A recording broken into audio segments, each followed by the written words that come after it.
Hoy murenya kuramoge jwang kamoro mentiere odhiambo makawuono ka yudo ayo makare e konde duto mag piny Kenya. Mano kama weche manyien mag oyimore odiochieng' makawuono tarik 17 dwe mar abich higa mar 2024. Gik mathoth mosebedo katimore weche mag yepo mag sikunde kaachiel kod kachiedh nade mag oula marocho weche mag somo pacho kayo weche mag iwacho ni ng'anyo mosebedo kode mopogore kotenore kod weche go mag somo kaachiel kod siasa mabende obagi odiochieng' makawuono e kaunti mano ma Kiambu ahinya e alwora mar masawa mar piny Kenya. Wayekoni weche mathoth ahinya ma wasebedo ka watero ne rokinyi makawuono makoro sani wabiro ka mondo mi wapedhni achiel kachiel e mesawa mag weche manyien makoro sani wadano wachak godo ayanga. Mokwongo wayud thond weche. People of the region have resolved that we shall unite under one umbrella movement to safeguard our interests and to speak as one mountain with one voice. Kweth josiasa mawuok masawa mar Kenya ochuogo riwruog siasa mar Haki Coalition. We are happy as the Ministry of Interior to receive this facility, which is the National Police Service Level 4 Hospital here in Bagathi. This hospital has already been equipped using modern health equipment. Sirkalo ya osiptende ariyo mag obila Ruiru gi Mbagathi. Ne wamuomo bungu kutho chwoyowa wapodhe bugni kito chwanyowa to riembwa to gowa to duto ne ok waweyo kedo mondo duond mon owinji e Kenya mangima. Thuondi mag telo e pewe mopogore jiwo mako lwet jomatindo kendo tayogi mondo gidongre e pewe machal gi mekgi.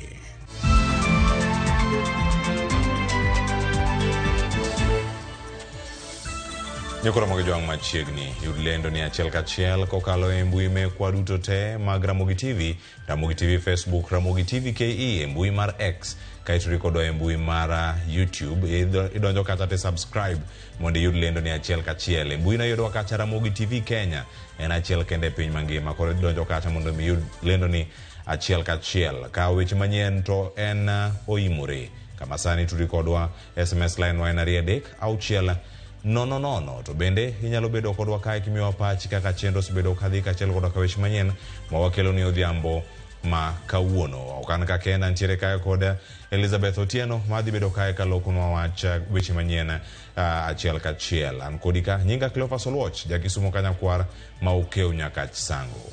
Weche manyien chako nyakora moge jwang kamoko kuom jodongo kod jotelo mag oganda jomasawa oramo ni jatend piny Kenya machon Uhuru Kenyatta pode ogai e gwenge mag masawa e wechego mag siasa. Kane giloso e romo mar adek mar Limuru 3, jotelogo mabende ochako ayanga riwruok manyien mar siasa midendo ni Haki Coalition madhi bedo tado madhi riwo oganda mawuok masawa mar piny Kenya e weche mag telo. Kaka jafwambo mar siasa Chris Owino leronwa, jotelogo mag masawa mawuok e piny owacho mar Kenya Kwanza to ne orem mar chopo e romo makamano. E romo mar adek mar oganda jomasawa mong'ere kaka Limuru 3, jodongo mag oganda jomasawa kod moko kuom jotelo magi ong'ado gi duol achiel ni ogai margi e weche mag siasa pod en jatend piny machon Uhuru Kenyatta. Kaka ranyisi mar yango Uhuru Kenyatta kaka ogai margi, jodongo mag oganda jo-Kikuyu otimo lamo kendo kudho tung' nyadichiko ka giting'o picha mar Uhuru Kenyatta. Okang' makamano dhi chwako siasa mag masawa kaluwore ni jalup jatend piny Rigathi Gachagua osebedo ka wacho ni ng'ata ng'ata madwaro loso e weche mag masawa onego chome. Mana kaka e kinde mokalo, maromo mag Limuru osebedo kaka sulwe mamenyo ne yo oganda jomasawa e weche mag siasa. Limuru 3 ochako ayanga riwruok mar siasa mideno ni Haki Coalition. We, the people of the region, have resolved that we shall unite under one umbrella movement to safeguard our interests and to speak as one mountain with one voice. Kaluwore gi jotelo mane oyuoro e romo makamano, riwruok mar Haki Coalition ema dhi bedo tado mar riwo oganda jo-Masawa kendo neno ni giwuotho e twech achiel. We shall work towards uniting the region in all the three thematic areas: political, economic, and socio-cultural.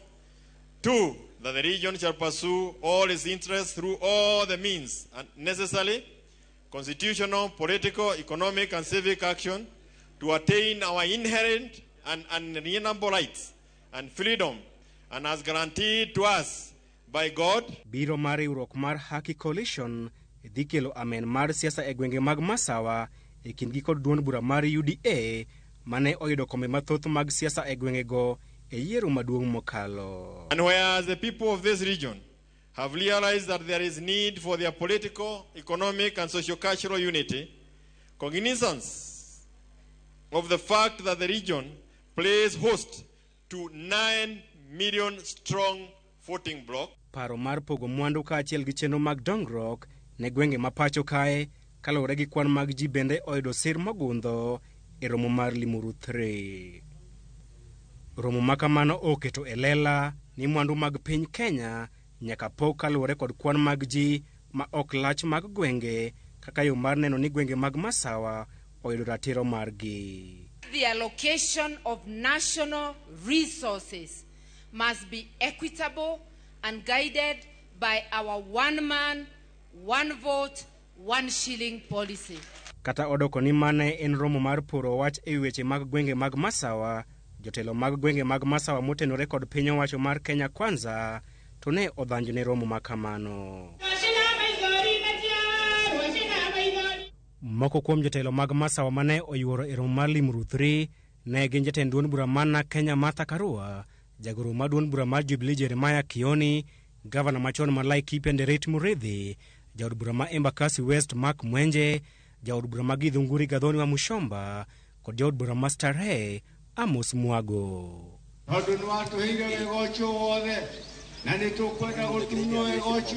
Romo mag Limuru osebedo ler mamenyo ne oganda jo-Masawa yo ma onego bed ni giluwo e weche mag siasa.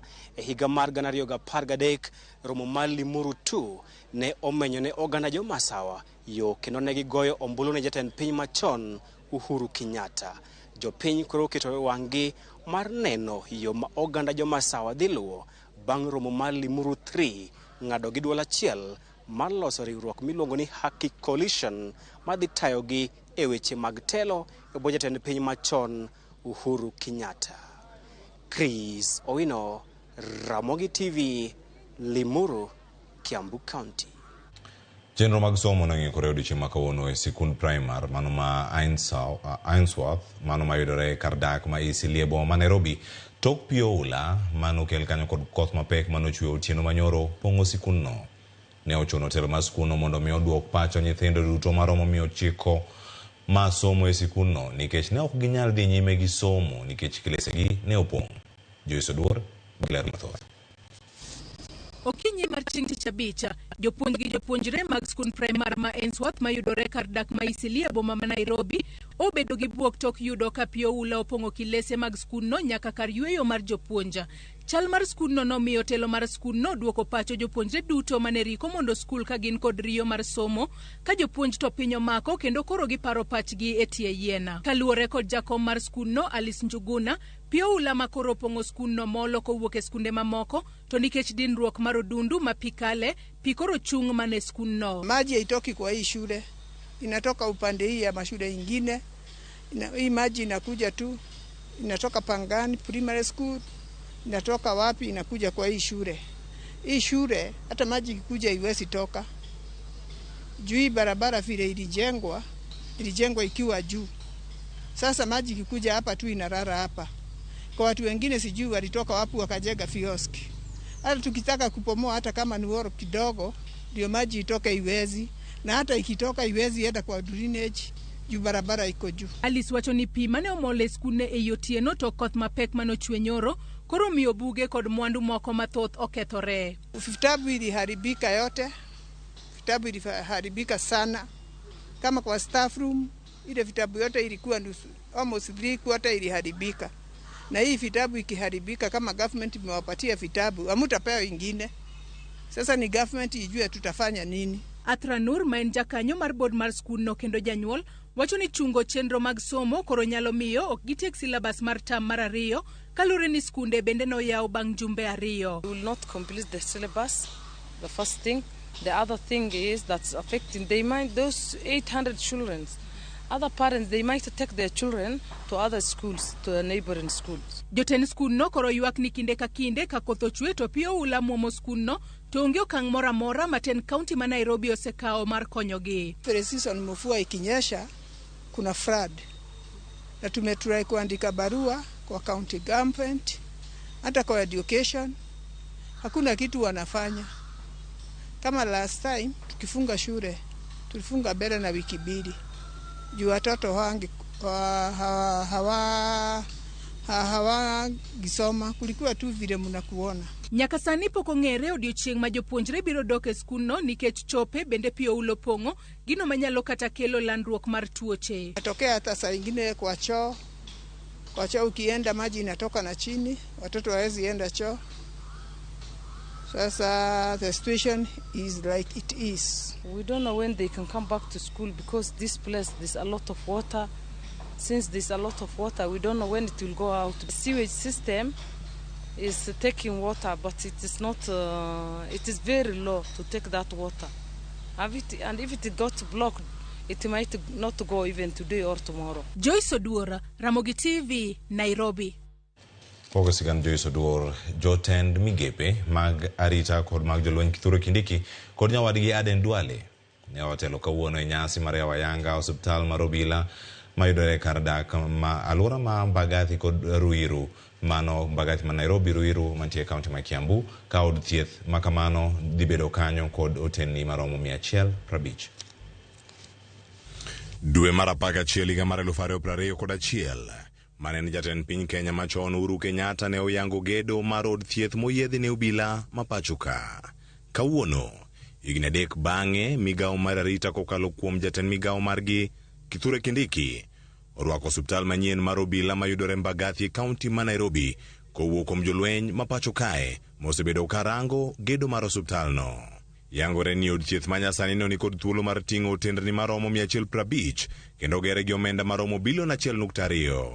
We are happy as the Ministry of Interior to receive this facility, which is the National Police Service Level 4 Hospital here in Mbagathi, from our brothers and sisters from the Kenya Defence Forces. The state-of-the-art facility stands as a testament to the unwavering commitment of the Kenya Kwanza government and KDF to the well-being and welfare of our citizens.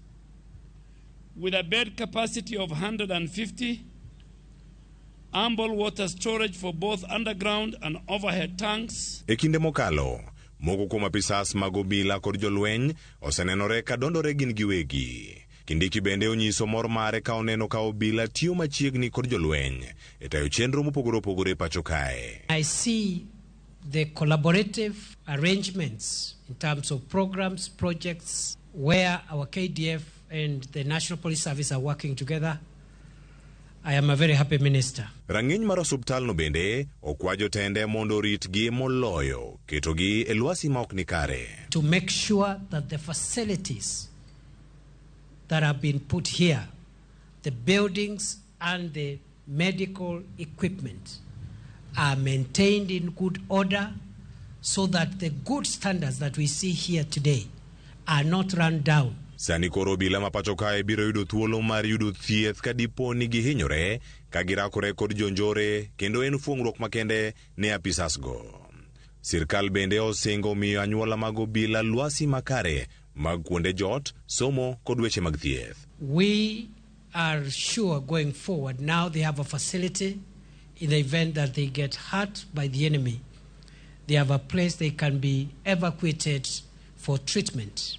We will make sure as a government that the health care of you and your families, the shelter and housing that your children and your families will call home, and the education of your children will be a top priority. En geno mar sirkal eneno ni osiptal manyien mag obila biro kelo geno ne jopiny kachiel koda kanyuola mag obila maketo ngimagi e lai manyime e rito piny Kenya. Ensure that this hospital serves as a beacon of hope and a healing for all who seek its service.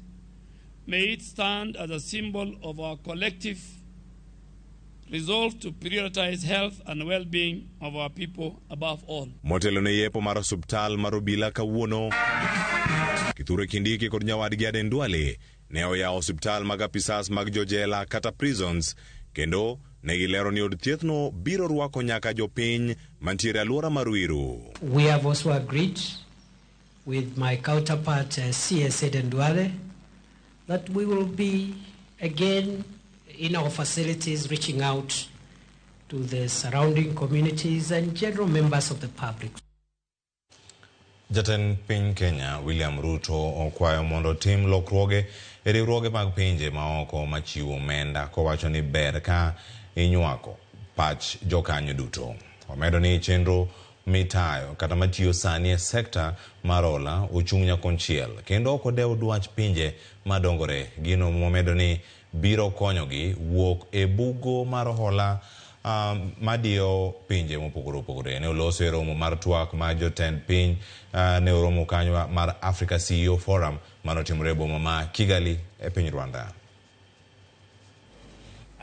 Everybody now agrees there is a problem. This international financial architecture is not fair. That's number one. Number two, already there is a realization that what we have been saying, that we need more concessional resources, there is already a convergence of thoughts. And I could see it last 2 weeks when we had the IDA conference in Nairobi, that there is now a greater realization that African countries, countries in the developing world need concessional, long-term, adequate resources. And number three, the World Bank, the IMF actually, has already come round the SDR, special drawing rights, that initially benefited countries that did not need the money. Now, they have agreed that we need to rechannel the SDRs through, our proposal was Africa Development Bank, because that way it will get to more developing countries like Kenya, Rwanda, and others, and it will get to those countries at concessional rates. And again, those resources can be leveraged so that we get more resources into our economies. Committee marod bura e weche mag budget odhi mbele odiochieng' kawuono kod romo mago makao pach jopiny kaluwore kod budget ma iko omenda mar 2020 kod 2025. Romogo dhi mbele boma ma Nairobi, Mandera kod Nyamira. E romo ma Nairobi mane otime kar chung' od bura ma Embakasi kod Dagoretti, jopiny dwaro mondo omed pok omenda ne weche mag dongruok. Jaod bura ma Embakasi East Babu Owino manotelo e chenro no e od duond bura e kar chung' od bura no oloso ka osingo chwalo ywak mag jopiny go. Giseyo jotelo maketo omenda modhuro e gik makonyo ngimagi giwegi kopogore kod keto omenda makonyo jopiny duto te. That's where you are allocating money for all the development projects that goes on the ground. And here, we are budgeting of 3.9 trillion.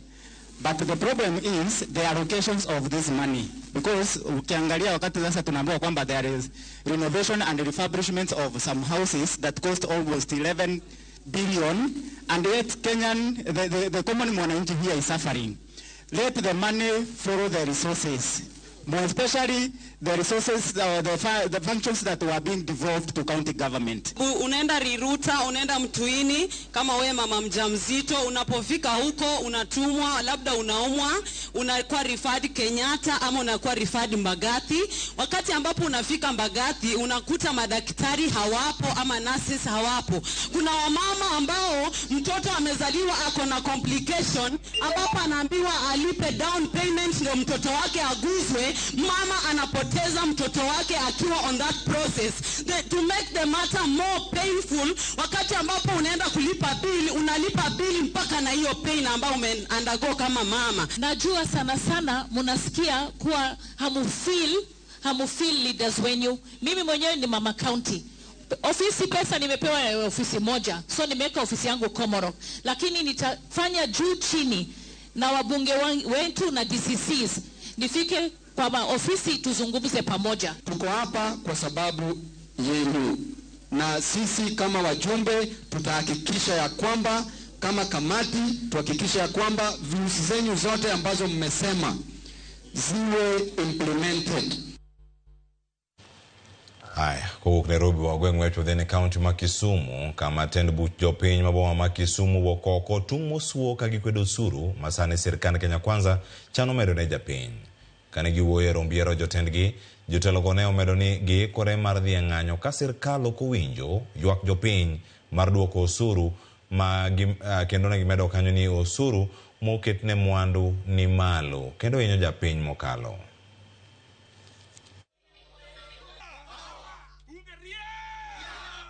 Meto mar osuru ewi mwandu ma basic ma jopiny tiyo godo pile pile kaka mkate, fuel, nengo fuel, nikech jowa duto mang'eny ringo kod peng. We are demanding that this Kenya Kwanza government must sit down with the public so that the public must be engaged on every process of development in this country. We want to tell them that you cannot keep on overtaxing us each and every time, yet these monies are not for any meaningful use. Because the corruption is something that is part and parcel of this country. Wariwore kaka wuono ni wacho suru mimedo pile pile.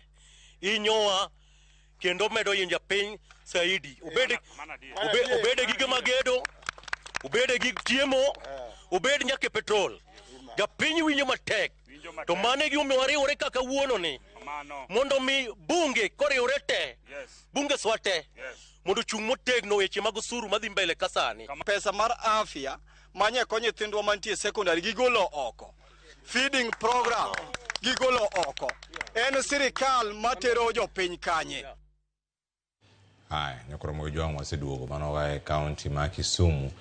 Od bura mamalo koro yango ni mibadhi neno e kaka nopogo omenda mag sirkal chiwo kaka sirkal ne chiwo somo mago mag junior secondary e pacho kama gima. Koluwo weche mag komiti mar budget, od bura bende oyango ni nitiere sikunde tara mabandia manoyudo omenda go kamago bende no yangi ne puonjo JSS. Moko to ne okoyuto.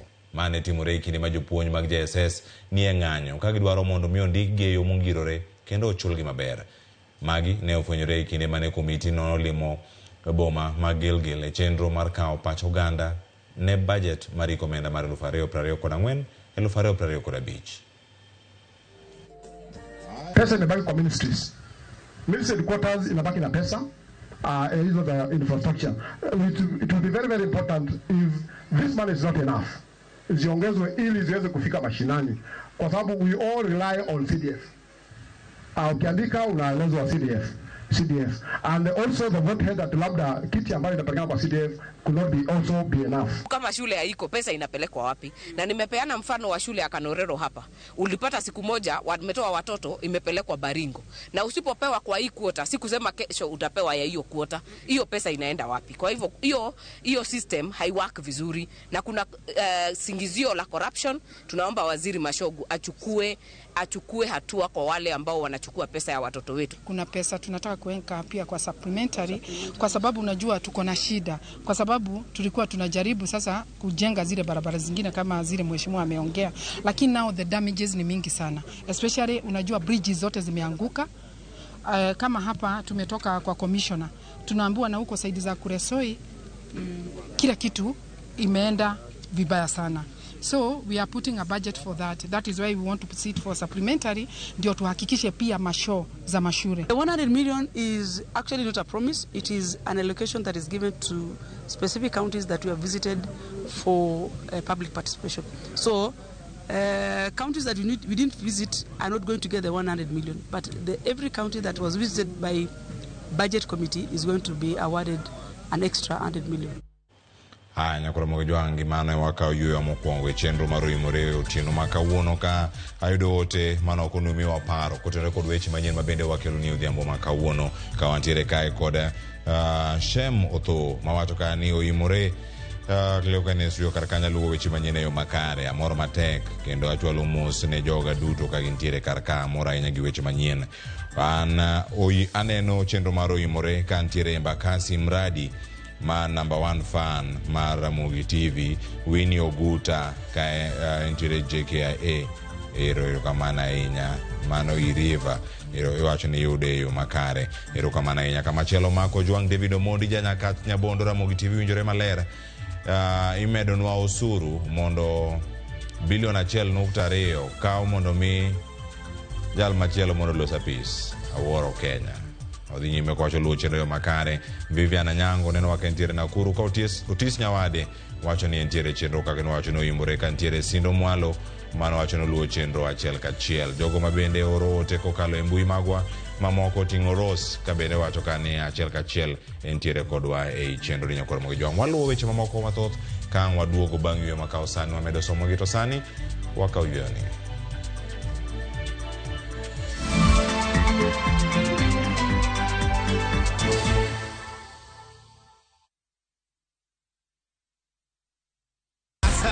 Win big in seconds. Shabiki nikajaribu mara ya kwanza nikaeka shilingi 100 kaliwa hiyo 100 nikasema nikakufa moyo. Hii mara ya 4 nikaeka shilingi 100 kaona napanda yapanda ikafika 500,000.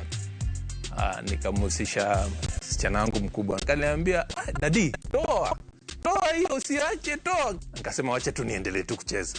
Ndio ikafika 1.4. Nimefurahi, yani hata nimeona ni Mungu tu. Kuna mahali nilikuwa nimeshikika ma school fees hivi. Alafu na mjengo wangu kidogo ambao nilikuwa nimeanza. Avieta ni iko sawa kabisa. Iko chonjo. Avieta ya Shabiki.com inakupa the biggest multiplier in Kenya. Shinda up to 50,000 times your stake. Yani ukiweka stake ya 100 bob, ndege ipeperuke, unashinda 5 million within seconds. Not for persons under the age of 18. Shabiki.com is authorized and regulated by BCLB license number 359. The recent floods have devastated communities across Kenya. Families have been left homeless and stranded, some forced to seek refuge in public primary schools with no food or shelter. Their lives turned upside down. But there's hope in the strength of numbers. Kenyans of goodwill are coming together to donate and help families affected by the floods rebuild their lives. Every donation, big or small, will make a difference. Let's come together and help a Kenyan rebuild their life. To donate, dial *802#, then select option 2 for the Kenya Flood Funds Drive, then input the amount you wish to donate to assist floods victims or visit saidika.co.ke. Your donation will go towards helping families affected by floods.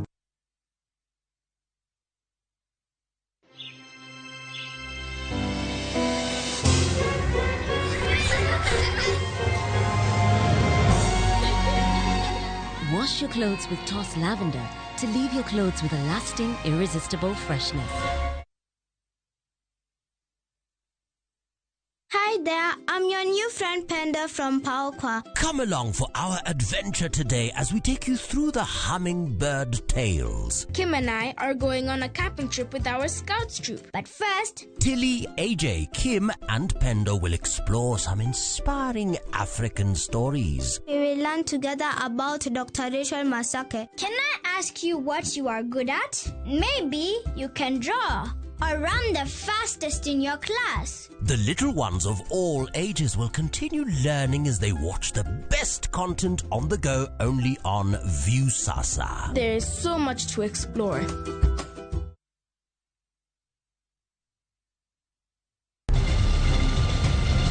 E piny mosebedo gi riyo mar kwe kuom moloyo higni 30 kaluwore gi monj mag njore.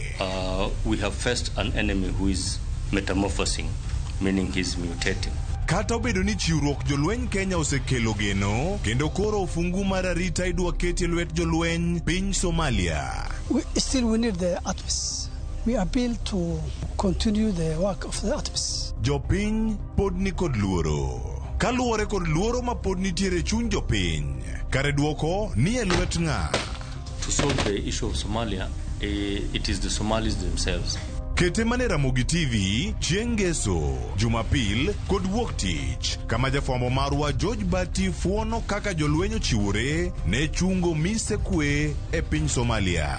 Kik bai.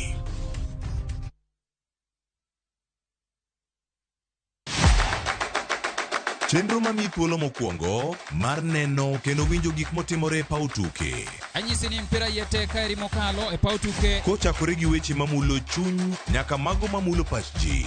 Wan go duto. 7.65, can you believe it?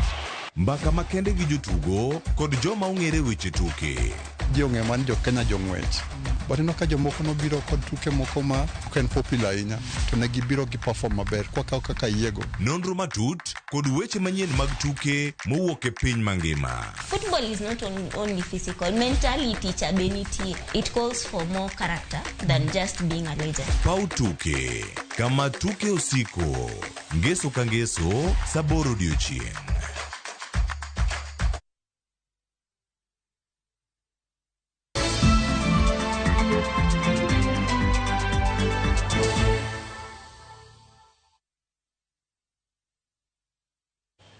Macheni kino nyakoromo ke juang en mor marani podi kete karkae weche manyien mago yomore odhiambo ma kawuono wadhi nyime. Jogo manigi lony sekta mopogore opogore koro ikwayo mondo mi ochwal lony margi ka gimako lwet joma tindo mondo donje sekta go maene oyangi ni en yo achiel mano mar jiwo dongruok kod tend joma tindo ahinya manyiri e pewe mopogore pachoka. Mabene oyangi kinde mar yango jata tije manyien mar riwruok majiwo ngima joma nyiri e kar dak ma Kibra, Nairobi, mano Polycom Girls. Jalieta nigi mathoth.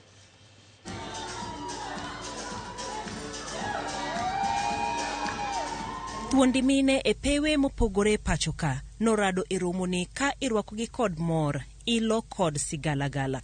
Gichopo kae mar konyo mine kod nyiri matindo ka gimako lwetgi kendo tayogi e pewe mag tije kod lony kaka mane gibedoe. Ka gisebedo piny, mana kaka Yesu noluoko tiend jolupne, nyiri matindo okaw thuolo mar luoko tiend minegi kaka yorno mar bolruok kendo rwako puonj magidhi yudo kuomgi.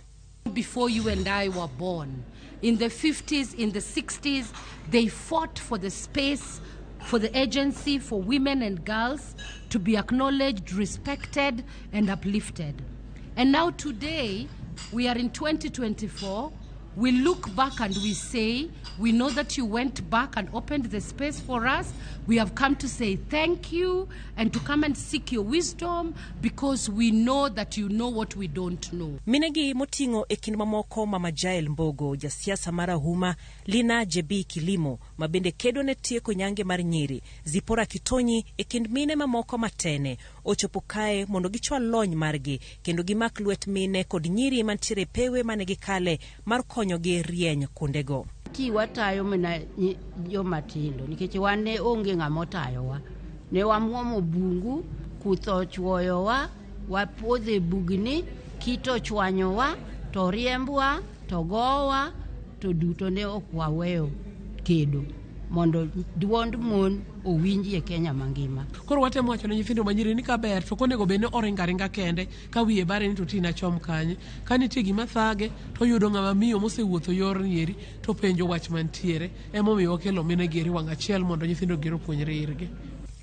Kokalo riwruok matiego nyithindo manyiri e gwenge ma Kibra mar Polycom Girls, giwacho ni mise margi e higini 5 mabiro en jiwo lony kendo telo mar mine kod nyiri. Mae obede kinde ma jatelo machon mar riwruogno Jane Anyango koro owuok e telo kendo wene ng'ama tin ma koro odonjo mar tayo riwruogno. Nyithindo matindo joma giwinjo gin nyiminegi madongo moloyo joma chalo kaka minegi. Koro kamiyo gi thuolo mar minegi matindo puonjogi to giwinjo moloyo. Koro momiyo aneno ni kaber tawegi mondo ana adhi e laini machielo. We are looking at sustaining the gains that we've gotten historically and just making sure future generations have something they can learn from. As an organization, we are opening our hearts and our spaces to learning from the women who've been in this space, from various actors, from civil societies to government agencies to just ensure that we are able to achieve our strategy. Mane en jatelo machon mar maendeleo ya wanawake Zipora Kitonyi opako chenro no midendo ni passing the baton kaka mano majiwo mine obed motegno e tije magitimo. Looking at the young girls sitting in this room, it really gives me joy to say that there is somebody somewhere who cares. When I was growing as a young girl, I could see the role my mother was playing with younger women, trying to hand over, teaching them how to care for their babies, and I could see a lot of joy in that. And now that some of us are facing ourselves out, I retired myself without being coerced 2017 because I knew I've served this country. Magi duto itimo kalwere koda pek kanyakla kod achiedh nade ma nyithindo manyiri kale ka jip ochiw mondo gibed gi lony margi makonyogi e ngima. Maduong' ma gitimo en mondo nyithindo manyiri ma korka piny ma iluongo ni teenagers mondo kik gidonji e ngima mar dhi tedo piyo, nyuol mapiyo, nikech mage gik mang'eny matimore mwalo kuro kaluwore gi yuto matin manitiere dala. Koro yudo ni nyathi manyako e odgi ka ok oyud gimoro amora modwaro e ngimane. Kae to bro yudo dichuo moro maluonge to wuonde ni abro miyi gini gi gini gi gini, koro odhi tedo. Iyudo ka ata nyathi ma jahigni 16 odhi tedo yach nikech koso. Mine kod nyiri matindo manochopo kendo oseta e pewe mopogore nonyiso mor margi kod mijingo e chenro no kagiwacho ni osekonyo gi dongore e pewe magimako. Abedo nyako man gi mijingo mar dhi mbele kendo anyalo dhi ma vie for spaces kendo kaka kawuono anyalo wacho ni an vice chairperson mar Youth Advisory Committee Embassy of Netherlands. Jakedo naratich oganda kedo jatene e pauno Wahukara nopako okang'no kowacho ni omor ni lony margi medore nyaka anyuola e kinde mabiro kojiwo jomatindo bende ochwal kony momige ni jowetegi kasagi oromo. I was not only passing the baton, but I was experiencing transition for further generations. Because I'm a mother, and I'm a grandmother, and we had a great-mother, great-grandmother, and great-grandmother among us. You can imagine is the total sum.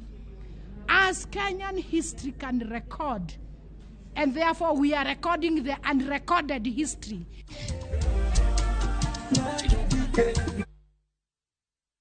Ai, nyakoro magajwang mane wach mobiro kar kanyo poch gipak ne jatelo manyien mano mar Polycom Girls. Kamachielo e kaunti ma Homa Bay, riwruok mok mar piny owacho mong'ere kaka Habitat for Humanity Kenya ka omakore kod bad migawo mar doho obago chenro mar chiwo puonj ne oganda mawuok e kar chung'od bura Mandhiwa e weche ratiro mag lope gi kaka ginyalo tieko weche mag lo ma ok ywaruok obede. Chenro mar ndalo adekgo madhi nyime apis ruoth mag Got Kojowi bende nokelo kanyakla ruodhi gi jolupgi, apisas mawuok e bad migawo mar lo kod tenda rita kwe e sub-county Mandhiwa ma en bang' yangore ni buche mathoth ma iyalo e doho Mandhiwa otenore gi weche mag lope ma bende osekelo gwandruok e kind oganda kod kata nek ka ilaro lo. Moko kuom gigo ma chenro no geto en miyo jopiny puonj weche mamulo loko lowo kata succession ka olochike kaka okiti. Our chiefs here who are people who employed to bring peace in the community. If there is any dispute, the first person you start with is the assistant chief, the area chief, before you go ahead to resolve these small disputes. Because in the community, ung'eyo very well ni mato lop joka ng'ane, to gigo kioge ng'ane, to kae mugike, to kae muchopi. Doge kamano. So, tukiweza kutatua haya maneno ya mashamba, pia sisi zile kesi tuko nazo kotini zitapungua. Hatutakuwa na kesi za grievous harm, watu wamekatana mikono, vijana wanatembea na mapanga kwa nguo wakitafuta watu ambao watakata kwa mambo ya mashamba. hizo kesi zote zitapungua. Land clinic ni wanyalo kele different partners machalo kaka magistrate, the principal magistrate marndi wa law courts, wanyalo bedo gi okinde maya e Law Society of Kenya, wanyalo bedo gi wakili mochung' ne weche mag land e Homa Bay County. To wageno ni kuom ndalo 3 gi community members bro nyalo yudo the legal aid gi legal services e weche gi mag law ka gi present weche mopogore opogore. Weche mamoko mag lit kod kuyo e Nyake County ma Mombasa. Kamaro ni jariemb boda moro na wetu ngimane bang' yudo masira mar apaya manotimore alwora mar VOK Nyali mano e apaya maduong' mawuok Mombasa kochomo Malindi. Kaluwore kod janeno, jariemb apiko no majegni 23 ne nie ng'we airititi ma eka nokier gi apiko no motuomore kod lori manoting'o pi kendo weto ngimane kanyo. Jodak malwora no kata kamano ne okwayo jogo duto matiyo gi apaya no mondo bed motang' nimar masira osebedo ka timore alwora no e kinde ka kinde. Ringre ne okaw kendo tere kar kano ringre ma Coast General ka obila bende koro dhi nyime kod timo nonro e wi tho makamano.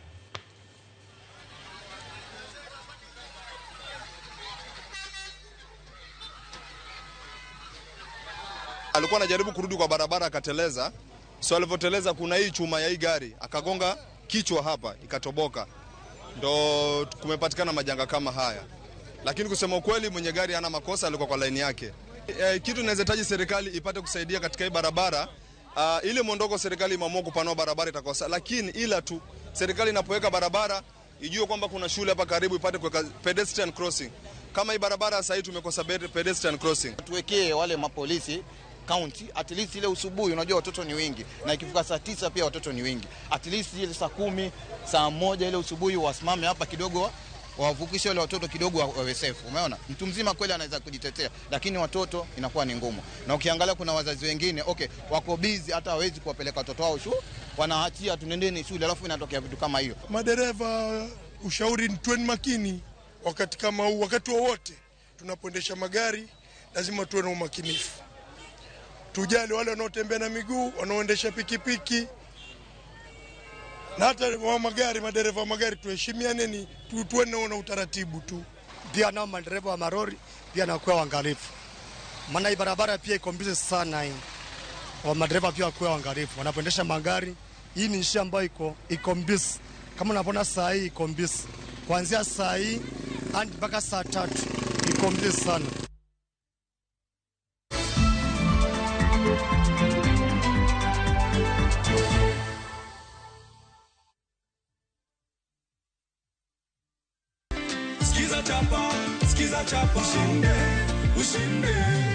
Jina naitwa Elizabeth Wedimo, nimetoka Githurai na nilicheza mchezo *487 *3#. Nikaambiwa nichague nyimbo moja na nikachagua, nikapigiwa simu, nikaambiwa mimi ndo mshindi wa 50k. Nilidhania si ya ukweli, kumbe ni ukweli mtupu. Sikiza chapa ni ukweli, naweza ambia watu wa Githurai wacheze ili washinde. Sikiza chapa, ushinde, ushinde.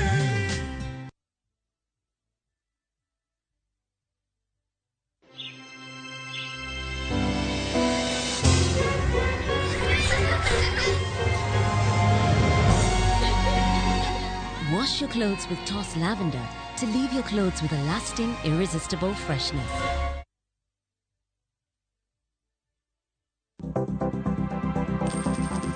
Inyalo goyo kwan kod omenda ma aching' kata ma ikete baasha ka isiko itiyo kod omenda mohingo kaka onego itigo. Tema ne keto e baasha omenda ma idwaro tiyogo kama moko to ikung kata ika.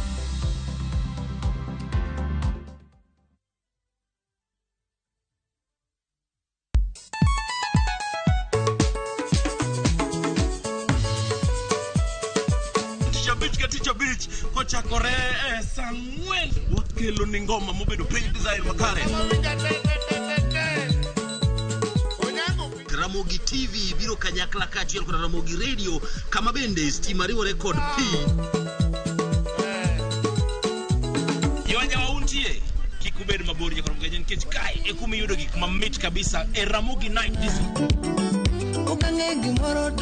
Roman Ninja the Entertainer wajon maintain daily opposition idhi yuda kanyo gi kafaya gudi local instrumental wawachoni kete manaka Ticha Beach sang'wen otieno.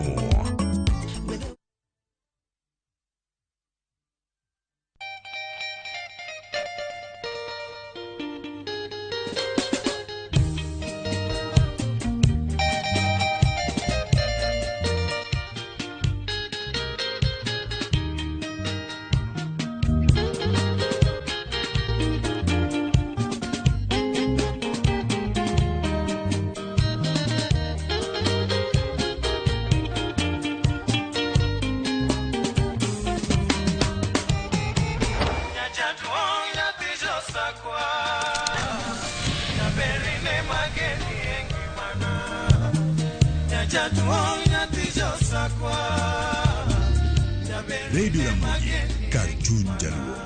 Radio Ramogi.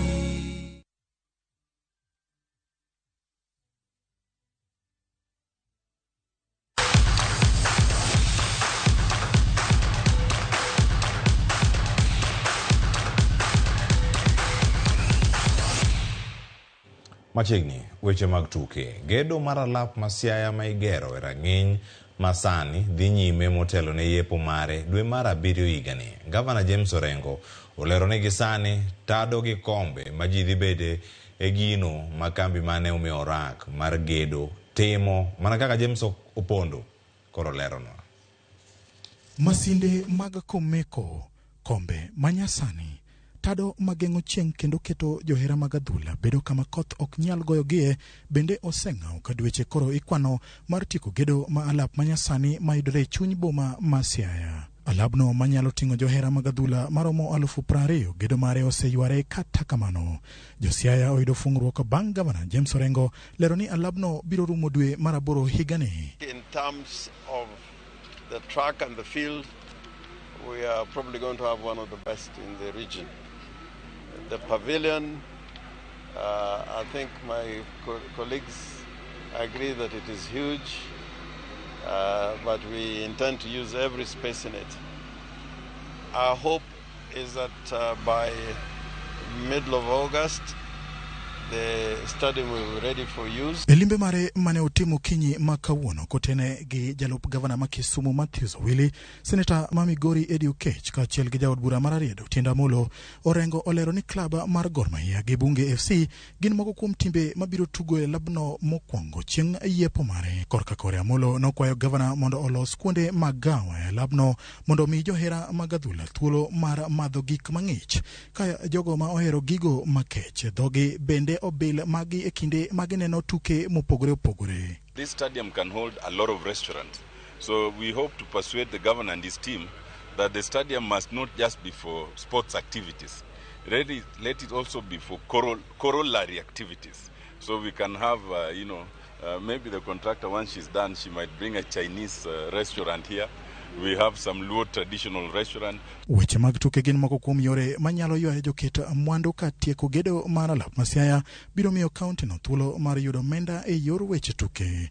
Jalup gavana ma Kisumu chwalo paro mar tero moko kuom timbe mabiro yuoro e tuke mag AFCON higa mar 2027 mondo oti gi pewe mayudore e counties kaka yor timo orako. Social amenities to this magnitude placed in this community is massive, and I can see that this stadium is going to open a serious channel for investment in this county, because the role that sports does in the society and the potential that this particular community has in sporting cannot be overemphasized as well. I am certain that by the time AFCON is coming, there is every indication that this may be one of the stadia to be used, but if not to be used officially to play those matches, it can be one of the stadia where we can have one of the teams. Gedo mar alap ma Siaya mogerelo maromo eka 19.9 nochakore higa mar 2018 e bwo tend gavana machon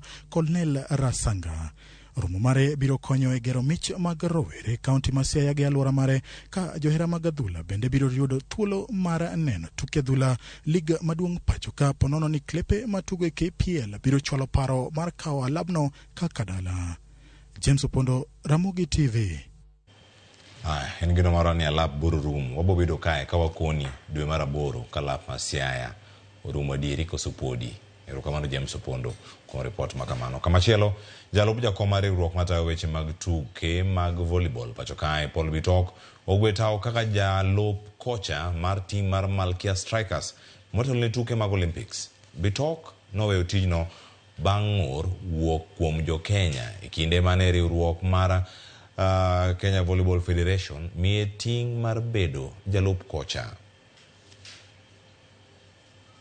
It was a great moment for me to lead the team and to help the team in this year's 2024 Olympics in Paris. And due to some concern and complication which came in concerning my appointment as coach for this competition, and at the same time being deputy president. I think it was a conflict of interest, and it's unfortunate because it happened when I had already qualified the team, and I indicated earlier that I will be leaving Malkia Strikers immediately after the Olympics. And today I consult a lot, Ministry of Sports, National Olympic Committee, Kenya Volleyball Federation, club members, my players, and I came to a conclusion that today I must step aside and assist or help the team on my capacity as a deputy president. Etuke ko mag volleyball podi kawarango kanyo team mar General Service Unit kata GSU ne odhi nyime gi tugo maber odiochieng' ma kawuono kendo podo mako thuolo mokwongo e chung' mar timbe e liga maduong' mar volleyball pachoka. E alap manyayo team mar GSU noloyo team mar Nairobi Prisons set 3-1 ka GSU noloyo set mokwongo points 25-20 kapok giyudo loch e set mar ariyo kuom points maromo 25-17. Nairobi Prisons noloko weche kendo yudo loch e set mar 3 points 25-23. Kata kamano GSU ne yudo loch margi mano bang' loyo set mar 3 points 25-12. E tugo machielo team mar Kenya Army noloyo team mar Rift Valley Prison set 3-1. Tukegi biro dhi nyime odiochieng' makiny. Get 3 points, of which it was a plus for us, and I believe way forward it's gonna help us prepare for the playoffs, and I believe that we are going to retain back our title because we lost it last time. So we went to correct our mistakes where we didn't manage to get it right last year. Now that we are ready to for this championship that is coming ahead of us. Eweche mag adhula koro kanyo team matugo tuke adhula jotugo maikgi ni piny mar higni 17 dhi nyime gi ikruok margi alap ma Ulinzi Complex motelo ne tielo mar ariyo mag tuke mag manyo otiko mar tuke pinje duto kata World Cup bang' wuok amodhi 0-0 e tielo mokwongo gi team mar Ethiopia e alap ma Abebe Bekila Stadium boma ma Addis Ababa, Kenya. Nyaka koro yud loch e tielo mar ariyo ma biro bagi chieng' Jumapili alap ma Ulinzi Complex kochakore saa 9 odhiambo. Kano wuoyo e kinde mane gitimo rako kocha mar Kenya Mildred Cheche olero ni jotugo biro timo manyalo mar donjo e tuke mag pinje duto e thuolo mag tukego. Joloch e kind Kenya koda Ethiopia biro donjo e tielo mar 4 mogik magi biro rakore gi Burundi. Tumelearn some lesson kutoka kwa opponents, their weakness. So when tumekuja hivi huku hivi home tumetrainia about those their weaknesses. So ningependa kuambia mafans wetu wakuje kwa wingi, wakuje watupeo support. Playing this qualifier means a lot for us, especially for the girls, because it's a step closer to playing the World Cup. So all of us, we want to give our best as a team and try to get a positive result because the overall goal is to qualify for the first ever World Cup. Karimi Njagi, James Makau gi Kenneth Nkunja e joloch manyien mag Shabiki.com bang' chamo bonus e goyo punda mar Shabiki midweek jackpot. Karimi Njagi men ja ohala e kar dusruok ka Kenneth Kunja to japuonj mawuok e gwenge mamawo e kaunti ma Meru. Duto kachiel gi James Makau noyudo makare tuke 12 kuom 13. Kamano nomiyo gi loch mar omenda maromo siling 101,821 ng'ato ka ng'ato. Mich mar midweek jackpot osemedore nyaka shillings milion 3.8 ka in bende in gi thuolo mar bedo jaloch. Mana ka itiyo gi omenda maromo siling 49 kende e tuke 13. Nimecheza shabiki mara kwa mwezi mitatu, na hii midweek jackpot nilicheza mara 3 na mara 3 nikaweza kupata bonus. Hii nimepata hapa sana. Nashukuru Mungu kwa hili kwa sababu nilikuwa chini sana financially wakati kama huu. Hii pesa nimeipangia kulipia karo ya watoto, na pia pati yake ingine niweze kusaidia wife kuweka biashara kama 50,000 hivi.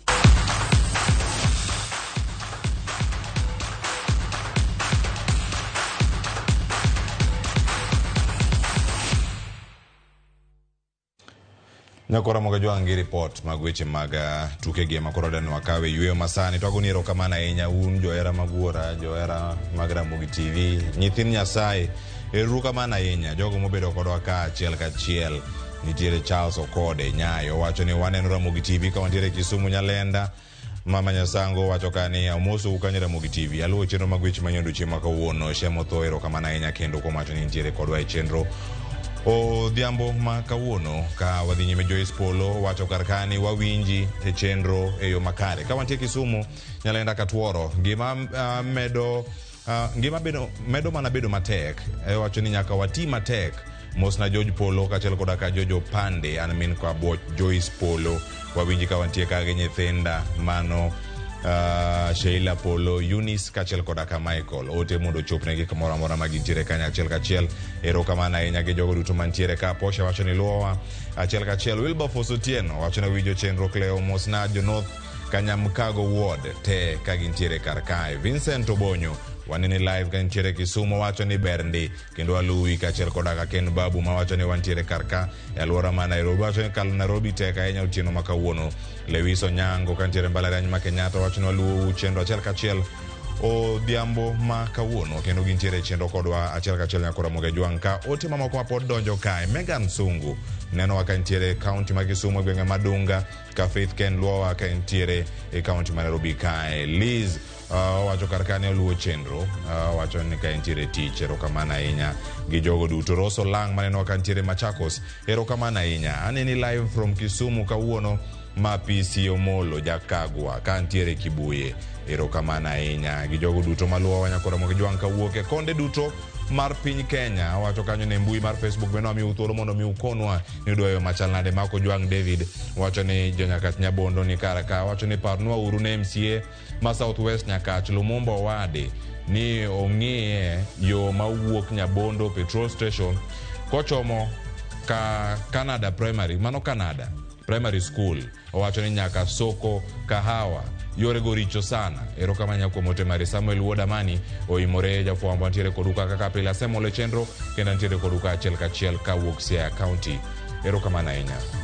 Nyakora Ramogi Jwang dawa somo gi nyaka kinya ne ging'eny ne wantiere kodi kada lwet ya wuoi madatai ka nyaka diru tieno mano lwet Ng'enja the entertainer ka intie ka koda Kolo Call Instrumental kod Solomon Atito Kafaya ma cheno mar Ramogi Night madhi bedo kabiro kacha achiel kachiel wang' jowi mar Ramogi kachiel koda ka nyakalondo mar miero mar Ramogi radio kami dhi bedo kar kanyo kar kacha Ramogi madhi biro ne achiel kachiel Ramogi Disco. Iwacho ni en mana miel gi chamo thum achiel kachiel. Jogo duto mokelo chenro ni man nie kiru machielo man loso weche manyien kotene kanyo kod jotendwa mane iko weche gi Jael Lieta. Erokamano ahinya kachiel koda Kalinzi Simani kod Lange duto kama gintiere. Ogon erokamano jamak picha mano wuod kadho wadh na Mchumbi Anesto Mdawida. Erokamano ahinya. To jaloko maroma bendo sebedo ka lokoni ka Elizabeth Otieno. Wagon erokamano ahinya.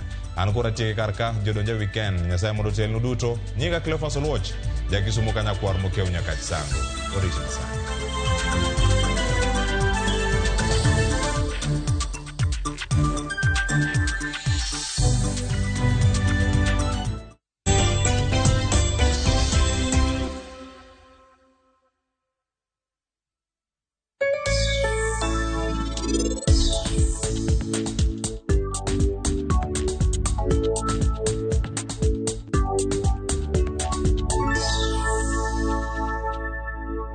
is a true partner.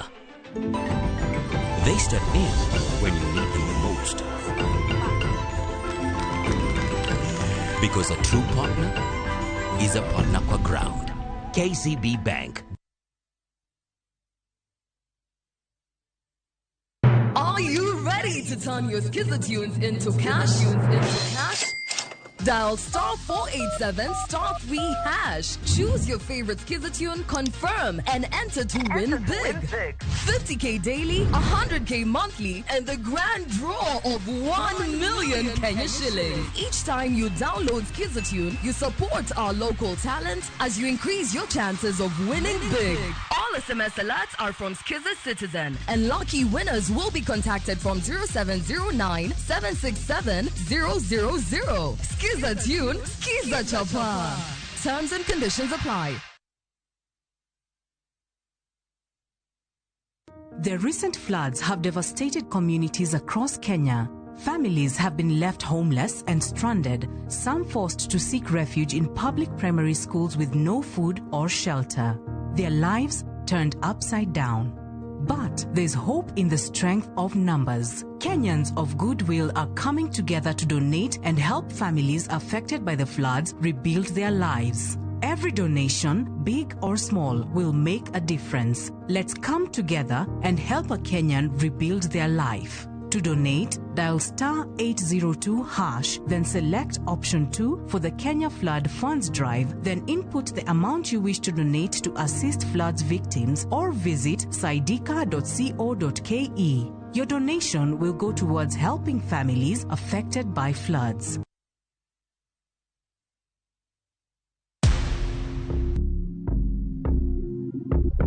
Kwa majina naitwa Oscar Omondi, mimi ni injinia wa kutengeneza magari.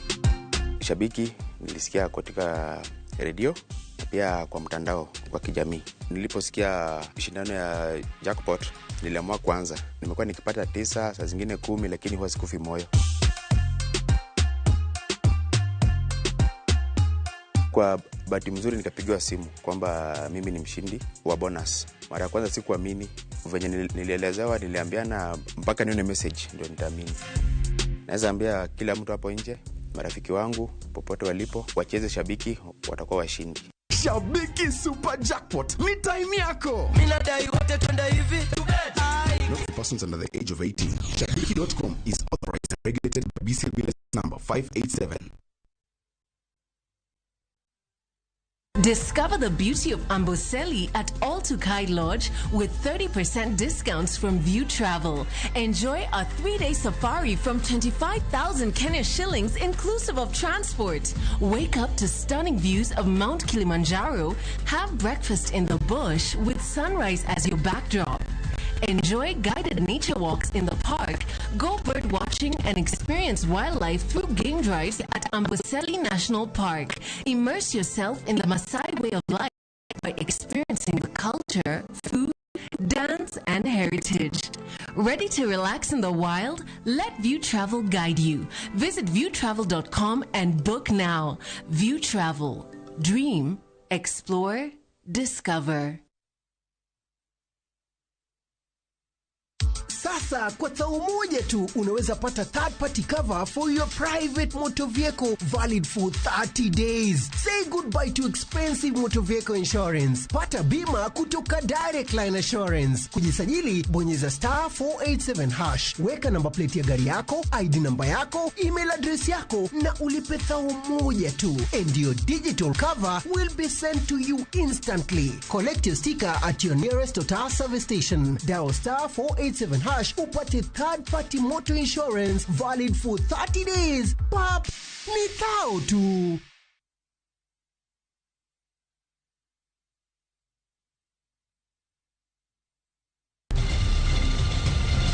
E piny mosebedo gi riyo mar kwe kuom moloyo higni 30 kaluwore gi monj mag njore. We have faced an enemy who is metamorphosing, meaning he's mutating. Kata obedo ni chiwruok jolweny Kenya osekelo geno, kendo koro ofungu mar arita idwa keti lwet jolweny piny Somalia. We need the ATMIS. We appeal to continue the work of the ATMIS. Jopiny pod ni kod luoro. Kaluwore kod luoro ma pod nitiere chuny jopiny, Kare duoko ni e lwet ng'a? To solve the issue of Somalia, it is the Somalis themselves. Kete mane Ramogi TV, chieng' Ngeso, Jumapil, kod wuok tich. Kama jafwambo marwa George Bati fuono kaka jolwenyo chiwore ne chungo mise kwe e piny Somalia. Kik bai.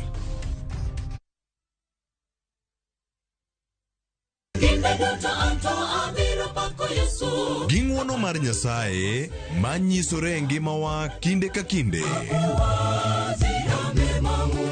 Ber ka waduoko ne erokamano kod pak.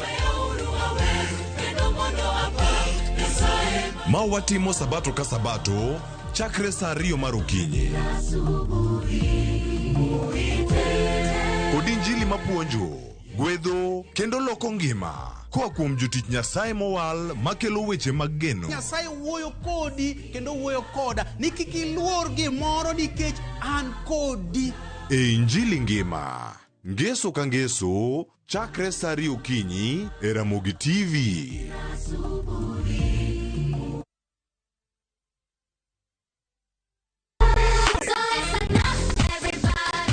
Ikrine piny mopong' gi mor, nyiero gi gik mabeyo ma ok rum. Wagweli mondo ibiri uri kodwa e piny majaberni. Chenro ka chenro nigi puonj gi tugo e yo maber ahinya. Riwri kodwa Ngeso ka ngeso, fweny gik mabeyo. Mino lep mara en nengo nanga nenore ni ng'eny ngang'. Bedo gi osiepe gi nyalo mar loso gik moko. Nyithindo. Wazazi, ino ng'ani? Ng'ani tar maka jo Kenya to teng'e to yudo mogo. Ket alama e kalenda mari nikech